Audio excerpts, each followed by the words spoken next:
am so thrilled to welcome Dr. Darla Bishop to the podcast.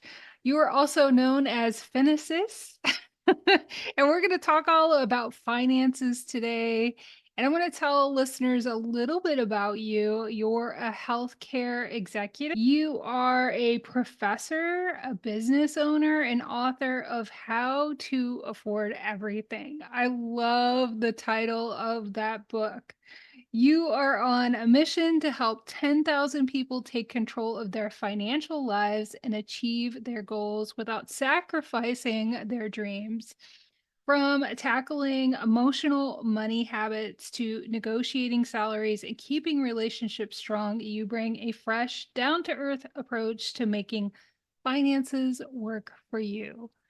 That is, wow, a tall order. Can't wait to dive into this conversation. Welcome to the podcast. Thank you so much for having me. I cannot wait to talk with you. I've been studying and listening to podcasts all week just to get a sense of your tone and your cadence, and I just fell in love with you. So thank you for having Oh me. my gosh, you're so sweet. Thank you so much. I mean, we're at over 140 episodes at the time we're recording this. And I thought nobody would really want to listen to me. It was more self-driven, like it was my therapy. So I appreciate that. And I'm so privileged to have a platform where I can host women like yourself who are doing amazing things and have conversations that we need to be having as women, as moms.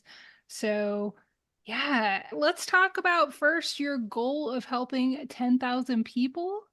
I mean, what inspired that? And what do you find most fulfilling about, your book and helping others with their money issues, which, you know, We all we all have them. have. Well, part of it is when I wrote this book, the first goal was just to write the book. It was something I had been thinking about and playing with the idea. And I had 3 outlines and a couple of chapters drafted. But between being a military spouse and the Army moving us every 2.7 years, adding a couple of kids to the mix, I was in graduate school for a very long time because of all the things we had going on as a family. I'd finally finished graduate school and I was reading yet another personal finance book and kind of complaining to my husband, I could have wrote this book. And he was like, you know what?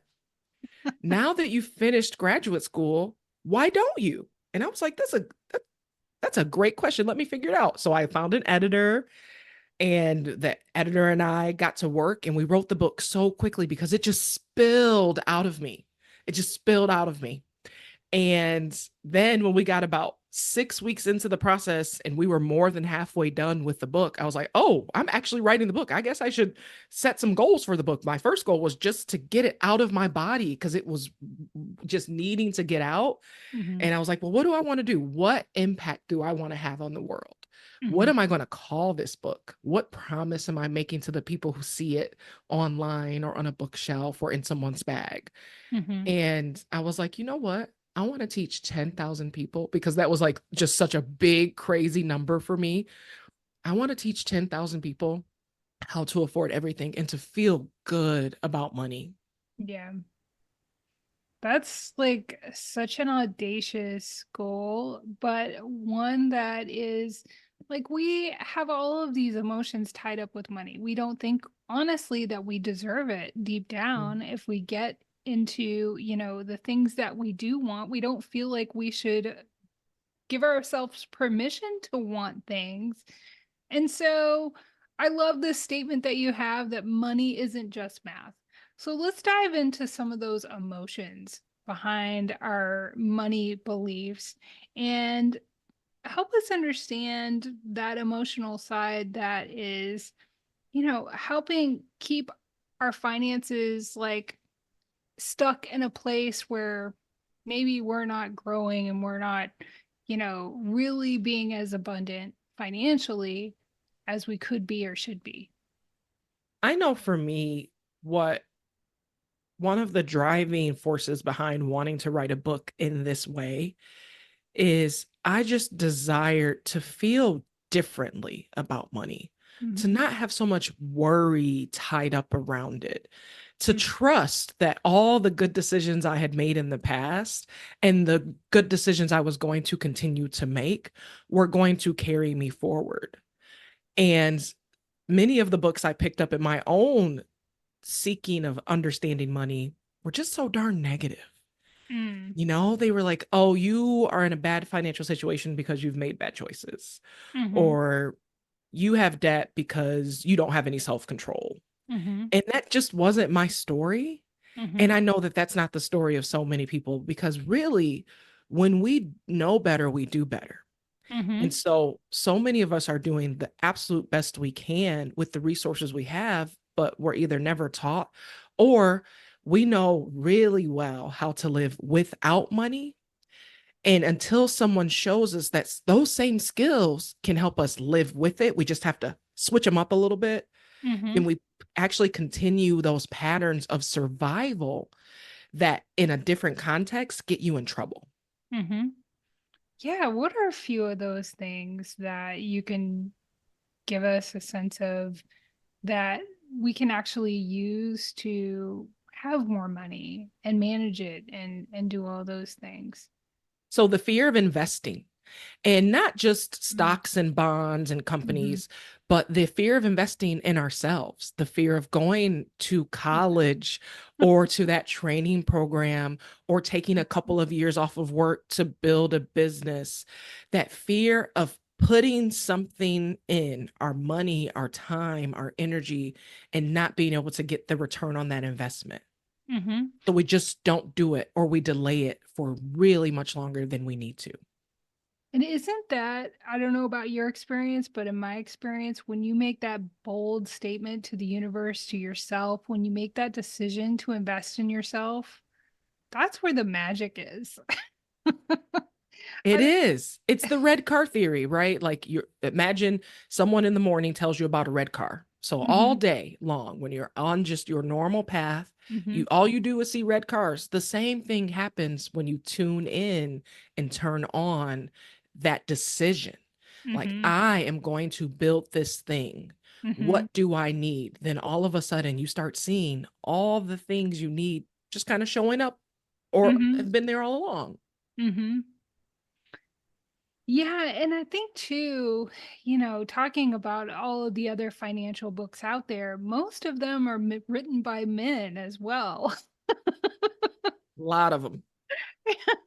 So, is there a different perspective as you bring to your book that makes it that much more, in the now and something that we as women need to hear, especially, if you're coming from a minority background? I mean, there's so much there that you haven't been told about money or been shown that you can have it and that there is opportunity there. Yeah, and one of the things that also I wanted to make sure to bring forward really quickly in the book, in the way that I talk about money, in the way that I coach people, is that those books don't get you because they weren't written by somebody who knows anything about your experience. Yeah. They say, don't give anything to your parents, your siblings, but that isn't a reality for me. If my mama needs something, I'm going to find out how to get it to my mama. Right? Like, it's Yeah. not, it does not work in any part of my reality Mhm. to not contribute to the family as a whole. Mhm. So how do I do that in a way that shores up my situation? Because if I'm the family safety net, which there Mhm. have been times where I was, or Mhm. I am the family safety net. If I'm the Mhm. family safety net, how can I make sure that the threads that make up my net are really strong and secure, while Mhm. also being able to catch whatever the family needs, right? Mhm. And so how do I do both at the same time? Mhm. what what order do I put it in? What Mhm. conversations do I have? Mhm. What do I teach versus do? Right? Mhm. And none of those books taught me how to do that. It was Right. like, just tell your mom no. And I was like, you, who? You want me to say what? Well, yeah, I mean, and it's like so many women are just now beginning to empower themselves, especially in relationships, with money and understanding what's going on, or maybe even being the one who handles the finances, especially as a military spouse, as you mentioned, having been a military spouse too. If your husband's deployed or TDY or whatever, you're not calling them up in the middle of wherever they are and asking them a financial question. You have to empower yourself. That's right. And So, frankly, the reality around me is the women in my life were the breadwinners, the heads of households, the people who manage their budgets. And so to read these stories from other people about money where they're like, well, I didn't even touch money. I'm like, really? Because that's all the women in my life do. And they're actually really good at it. They just don't freaking have enough. So we got to mhm, figure out how to get them more so they can manage it even better. mhm. Yeah, no, I love that. I mean, we're just living in this time where it's like we're waking up. And I love how your book is contributing to that conversation. And so what was that aha moment? What was that one big decision that just changed your financial situation forever? It was, and I remember this moment so vividly. I was a high school senior Mhm. and had gotten into the school of my dreams.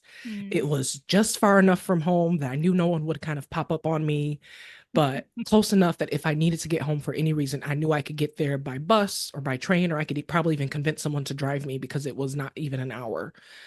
Um, and I remember it was like the day before I had to turn in the little paper that says, yes, I'm coming to your university. Here's my, deposit to hold my spot for the fall. And I didn't know if I'd be able to afford it. Mm. I wasn't sure if I could send the paper in. I had a fee waiver for the application. I had Mhm. a fee waiver for the deposit to say, yes, hold my spot, because our situation was so dire that the university saw that even if I was smart enough to go, I was going to need some help to get there. Mhm. And my aunt, who I was living with at the time, said, baby, it'll all work out. Send in the paper. Don't miss the deadline. And that day, I got a letter in the mail from a scholarship program that I'd applied to. And back then, when you got into college or university, you knew you got in because they put it right on the envelope, right? They put Yep. congratulations, or they'd send you the big package, right? Right.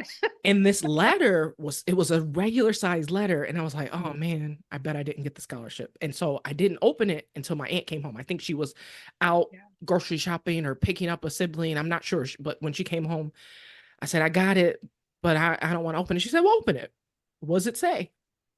I opened it. It said, congratulations. You are a Gates Millennium Scholar. And I remember being like, I can go. I can go to school. This is going to be what changes everything, because I'm going to get around other people who live different lives, who haven't been hungry the same way I have. And I'm just as smart as they are. And not only am I as smart, it took me so much to get here that whatever I do, I'm not coming back to this situation unless I'm bringing all the things this family needs to keep going. It was that moment. A little 17-year-old me, braces, crying on the front porch.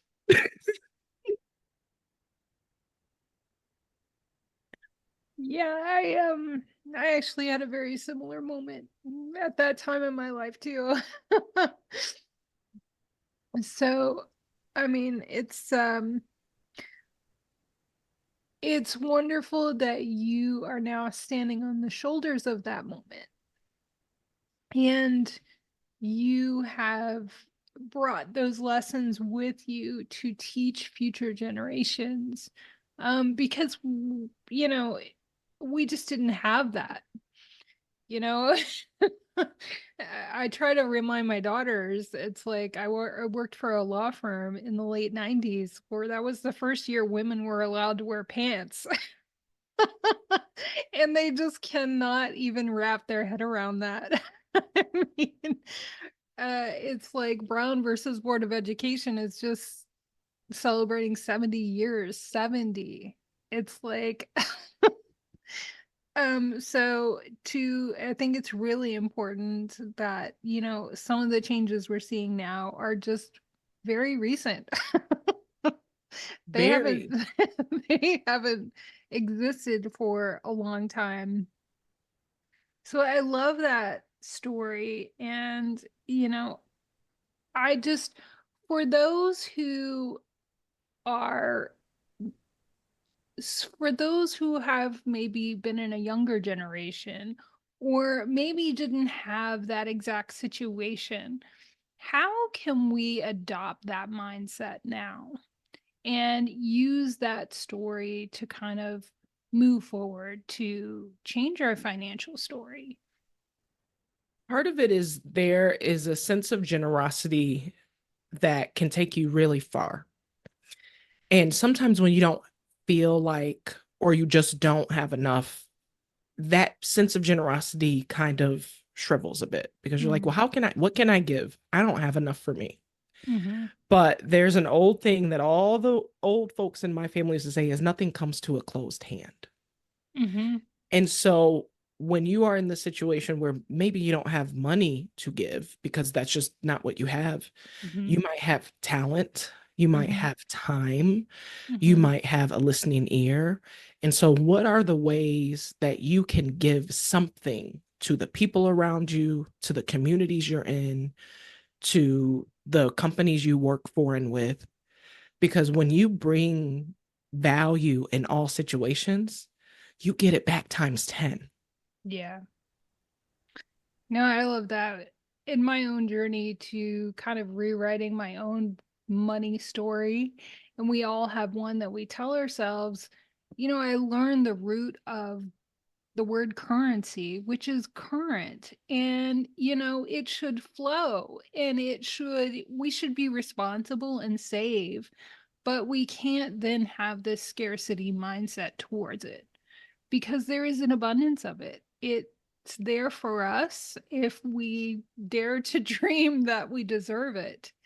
And so I love that you're perpetuating that. And like you said, people think that abundance only applies to finances. No, Mm-mm. abundance applies to time. It applies to how much you love somebody and care for them and give of yourself at times, do it with, healthy boundaries in place.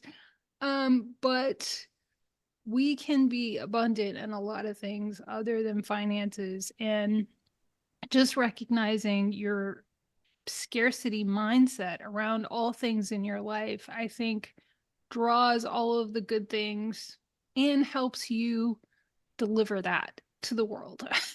And figuring out where the scarcity mindset comes from. It didn't come from nowhere, right? There is something that happened, maybe lots of things that happened in your life sometime before today that made you a little bit more tight, that made you a Mm-hmm. little bit more scared, that Mm-hmm. made you have a little less faith about it all working out. Yeah. And so, can we go back to that moment and say, thank you for teaching me those lessons because those lessons helped me survive. Mm-hmm. I'm in a different situation now, so I'm releasing you. Yeah.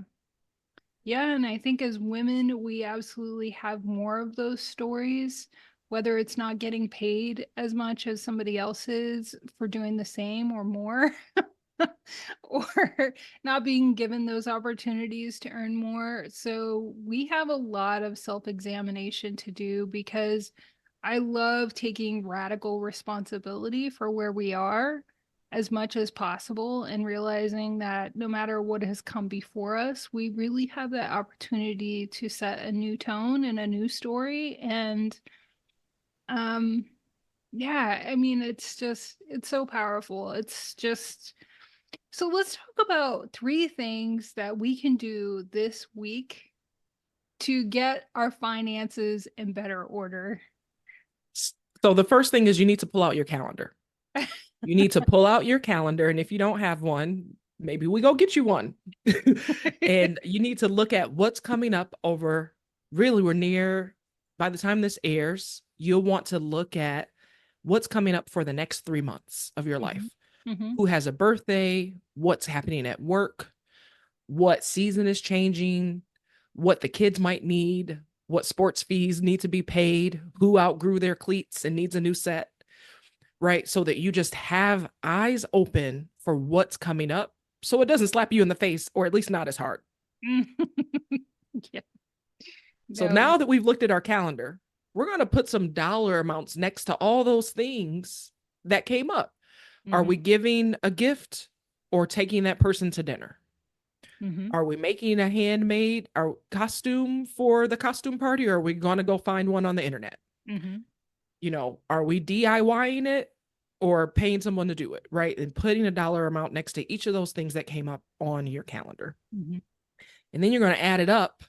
And if it turns out the amount of money you need to come up with over the next 3 months is more than you currently have, you're going to figure out how to close the gap.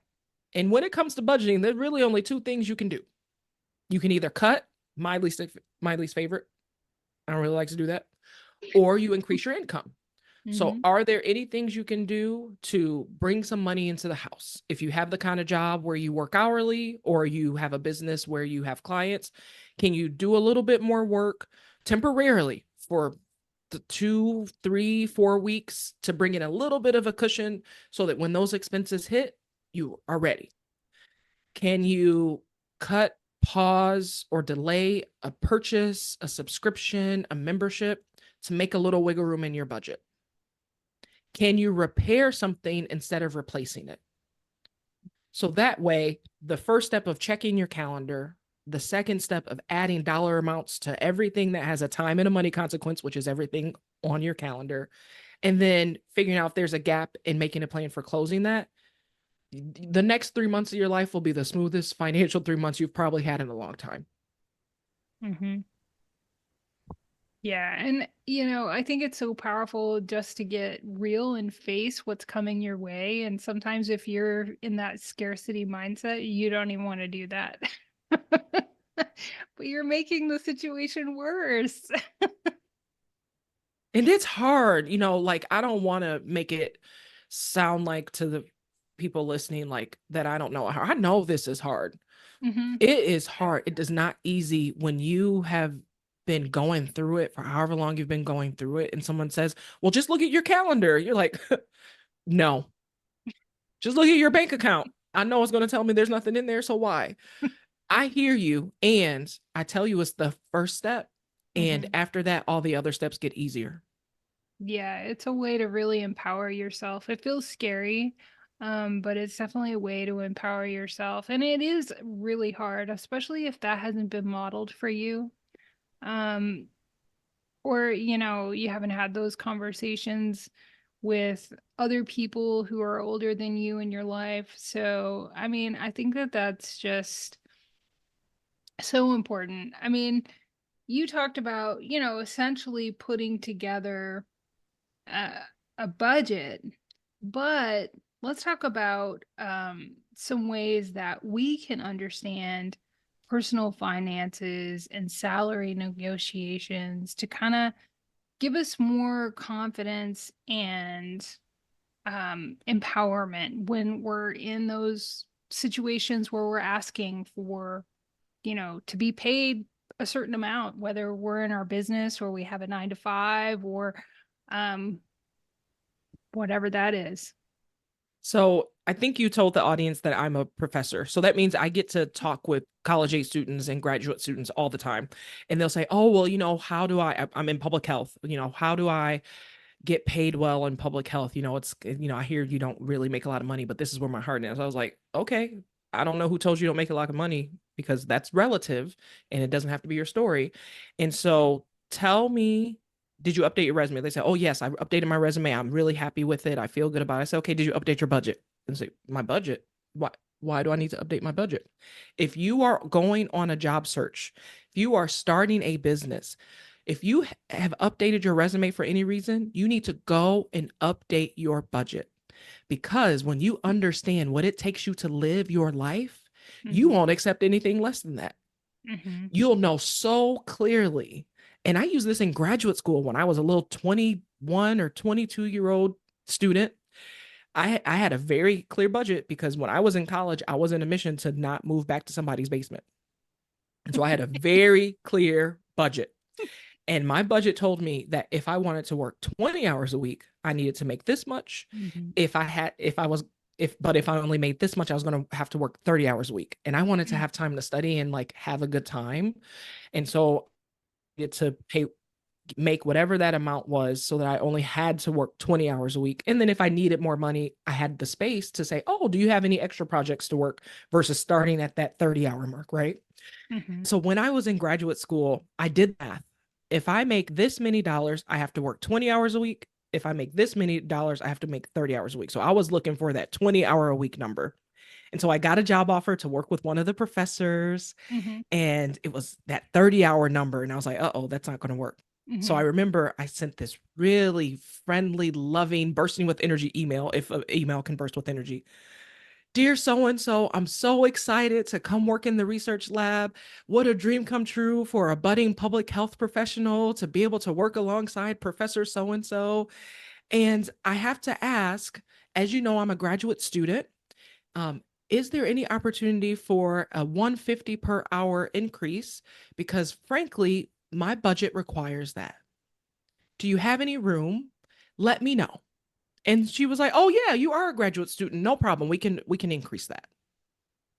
So with a very friendly email, Mhm. I got myself to work 20 hours a week instead of 30 hours a week and being able to pay the bills that I needed to pay. And what made me confident in my ability to ask for that is I knew how much money I needed. Mhm. I knew what it was going to take for me to be able to do school, Yep. work, and not be tired and grumpy all the time. Yeah. And I So, also knew that if they told me no, it's okay. I'll go to the next people and see if they can do it. mhm. Yeah, I mean, that is so powerful because you're not only talking about a financial budget, you're talking about your time budget as well. And I think that that is just so brilliant and you're like light years ahead of most 20 somethings at that point who are just happy to have a job. But we're really not taught to not only think about, how much we need to earn to live the life we want to live and how much time we have, but also to value that time enough to ask for more, especially as women.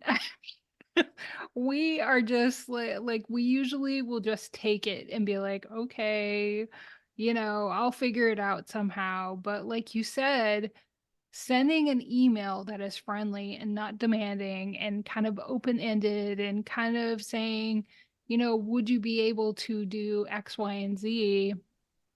I mean, completely set you up for a different situation. You, Right. And if they told me no, then it would have been my job to decide, okay, do I start the job at the lower rate while hmm looking for something better? hmm Do I get a second job? hmm Or do I say no and keep looking? Right. right. But then I still have the control because hmm I decided. I asked the hmm question, they gave me an answer, and then I decided what to do with the answer. Yeah. I mean, that is just so powerful. I mean, and then too, you're also having the confidence to sell yourself and to back up the reason why you're asking for more. And Well, so, when you grow up poor and in a big body, you kind of have to have confidence or else you won't survive middle school. So I will thank yeah, my upbringing for that. I can relate. It was kind of the same way as a redhead in middle school. You had to learn how to work it to survive. I love that. So, hey, let's talk about how our finances relate to our relationships because, that's a whole different story. It's great. You have a lot of self empowerment when you're in college by yourself, doing your own thing. But when we get married, oh man, that money story really, if you have any money skeletons, they're going to come to the surface and you can either work them out or you can become, like 40% or more of um, couples who divorce over financial reasons. So, you know, money disagreements are real. So, what are some of the strategies that we can have in conversations with our partners to kind of overcome some of those money So have those obstacles? conversations early and often. And we don't realize that we actually are having money conversations because they aren't labeled as money conversations. Hmm. But the way you make decisions about how you spend your time is a money conversation. The Ooh. way that you make decisions about how, where, and how frequently you shop is a money conversation. How you want to vacation, how you want to spend time away, how big you want your family to be, where you want to live, that's a money conversation. I love And that. so thinking about all the different ways that you are building your lives together in those conversations over dinner, on the couch, in the car ride, and what money it would take to make that vision you're building become your reality. Hmm. And if there are things that you as an individual, your partner as an individual, and you as a couple need to do to make that vision your reality, Hmm. how do we do it? Hmm. And having those conversations and recognizing and naming that, well, this is a money conversation means that when you're in the middle of a conflict, you can be reminded that we've been having money conversations all along. So, yes, it's a little difficult, it's a little bit stressful, but we've been talking about this stuff since our first date. We've been Hmm. talking about this stuff since we planned our first trip together. Hmm. We can do it. Yeah.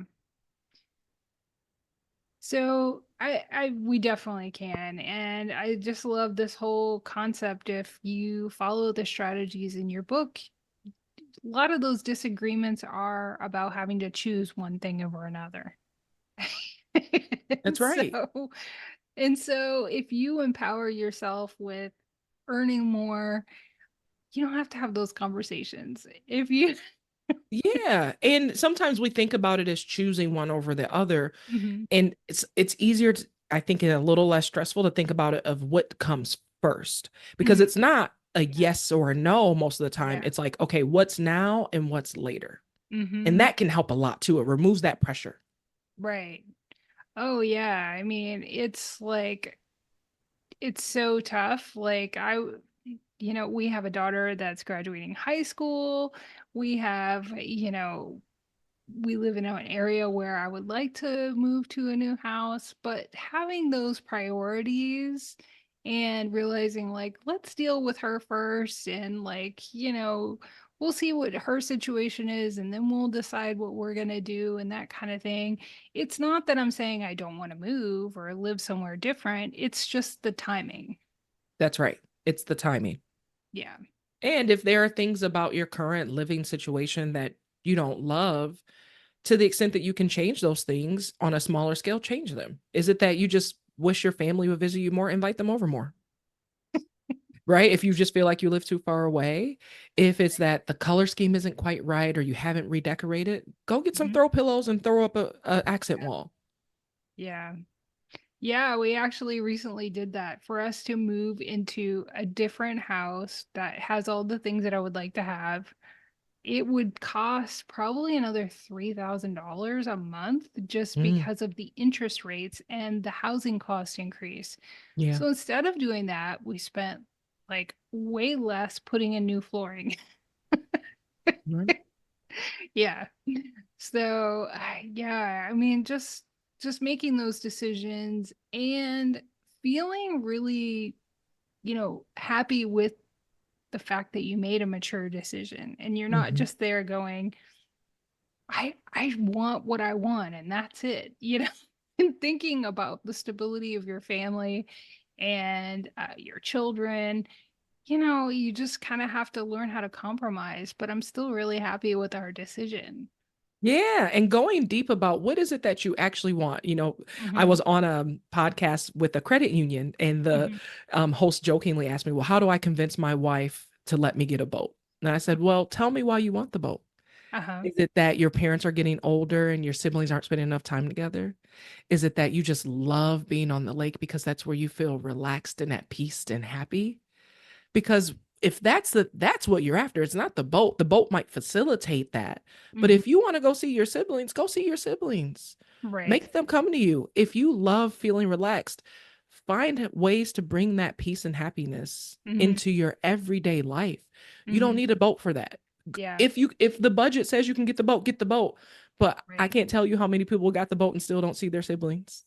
Yeah. Oh, I know. Well, too, I mean, as mothers, I think it's important to kind of include our kids in those conversations too, because they were kind of complaining about things that they wish, like our house was great when they were smaller, but as they've gotten older, the rooms aren't as big as they would like to be, or they have to share a bathroom or whatever. And so I remind them, because we didn't move, we can take this trip to Hawaii this summer. Like, you know? Hmm. And so they were like, I'm glad we took the trip. Yeah. So I think too, we're not moms in a vacuum. We're not entrepreneurs in a vacuum. And so when we can also include our children in those conversations, we should do that, because, they're learning from us. Right. Definitely. They're watching anyway, so you might as well talk to them about it so that you have a say in what they're learning. Right. Yep. And so let's talk too about the fact that you went to grad school and you were able to graduate with zero debt from that. How did you achieve that? What can we learn from that? So I actually have an ebook on this very thing called How to Afford College. I Because love when it. I started posting about my graduate school journey and taking Uh-huh. 8 years but zero debt, people were like, Amen. well, wait, how did you do that? And I was like, oh, this sounds like a perfect idea for a 7-page ebook so that it's easy, it gets in, it gets out, it Hmm. tells you how to do it. But there are a series of small decisions that can make a big difference in how much debt you have to take on, if any at all, when especially when you're going to graduate school or even college. Hmm. And the first decision is, where am I going to go to school? And do I want to be a full-time student who works a little bit Hmm. or a full-time worker who schools a little bit? Because depending on where your life is, that can make a big difference in what the next 2 to 5 years of your life looks like while you're studying. For me, earlier in this conversation, I talked about how I am frequently the family safety net. That's getting better now because my Hmm. siblings are older, my mom is stable. But at the time I was selecting graduate school, I knew, and I told people this much, I am not far enough out of poverty to quit my job to be a full time student. Hmm. So I only went to apply for graduate schools that would allow me to be a full time or almost full time employee somewhere Hmm. and go to school mostly on nights or weekends because I needed to keep that full time salary to pay my life bills and to Hmm. have money in the bank for the family that might need it. And Hmm. so I selected a university that allowed me to go to school at night or at least 4 p.m. or later. Hmm. And that made a huge difference because that meant that when there was a semester where it didn't make sense for me to use my husband's GI Bill because I was only registered for 1 or 2 credits and you have to use all or nothing with the GI Bill, Hmm. that I could write the check for the tuition if I so needed to. The Hmm. other thing is, look at working for the university. There are so many universities that when you are a full-time employee, George Washington, where you also went to school, Hmm. is one of them. When you're a full-time employee at George Washington, you get 96% tuition discount. Wow. Now, GW has some of the most expensive tuition in the country, but I could figure out how to come up with 4%. I love that. That's such a great, again, you're just, I think at the heart of your financial strategies is just getting real with your situation and how much capacity you have time-wise and financially, and really how you want to set yourself up for the future. And I just love that you're setting that stage for others to learn from that because, when you're not modeled that, it's like a light bulb moment. It's like, wait, I can decide Right. how to do this in a way that works for me? Yes. Hmm. In fact, you better. Hmm. Hmm. Yeah, no, I love that because, we really didn't talk about it so much, but we co-sign all of these expectations too that we think, well, I have to be a full-time student, especially, I see it so much with my daughter graduating. Like, you have to go to this university, you have to do that. No, you don't. Like, we can go to the community college and get certain credits and then transfer. once you Mhm. really know what you want to do. Mhm. And even going back to 17-year-old me who was crying on the porch, I also knew that if I had gone to community college, I was going to be stuck. And so I Mm-hmm. knew I needed to be away. I needed Mm-hmm. to be in a new environment. I needed to be Mm-hmm. around new people. I needed to be able to focus on school and to be able to say, sorry, on the way to class and hang up that phone on the wall in the dorm because Mm-hmm. I wanted to be in school. And if I was Mm-hmm. at home in community college, I would Yeah. not have been in school the same way. But I Mm-hmm. knew that about me. Mm-hmm. And even though people say, well, you don't have the money anyway, just go to community college. I was like, no, because I'd actually like to graduate. Yeah. No, I think again, you're just being real about your situation, and I love that. So, you've talked about so many nuggets for listeners today. If you had like one takeaway or a few takeaways you want listeners to take from this conversation, what would that be? I have a not so secret about how to afford everything. Mm-hmm. And the secret is you can do it Mm, because what you're really affording is what matters the most to you. mm-hmm. And so if you can figure out what matters the most to you, it makes it a lot easier to make a budget, to Mm-hmm. find the job or start the business that pays you enough to do those things, Mm-hmm. to spend your time and the things that give you energy and joy and happiness and Mm-hmm. fuel. Mm-hmm. You can do it. Yeah. No, I think you're so right. We spend a lot of time just kind of chasing what we think we're supposed to be doing and not really getting honest what with ourselves what matters most. So I love that. So where can listeners connect with you, get your book, all the things? So the easiest way to find me is at darlabishop.com. And if you go there, you'll find links to the book. You'll find links to podcast episodes just like this one. Mhm. You'll find lots of freebies because the great news about where I am in life is so much of what I have, I can give away. And so Yeah. if you're not sure I'm the right money teacher for you, great. Try me Mhm. out. Download some worksheets, download a Mhm. couple of my tools that are absolutely free on my website Mhm. and see if you really still like me. And if not, it's okay. Mhm. But I also, we also have this little trick in our brain when we spend money on something like a book and we make that investment, we're also more likely to take that information seriously and take action on it. So think about that too. If you're not following the freebies, maybe you just need to put a little skin in the game to make sure you invest in yourself. So I'll just leave that out there. Thank you so much, Darla. It's been a great conversation. Thanks for sharing your story and your wisdom and all of your insights. Well, thank you again for having me. Yeah, it's been a pleasure.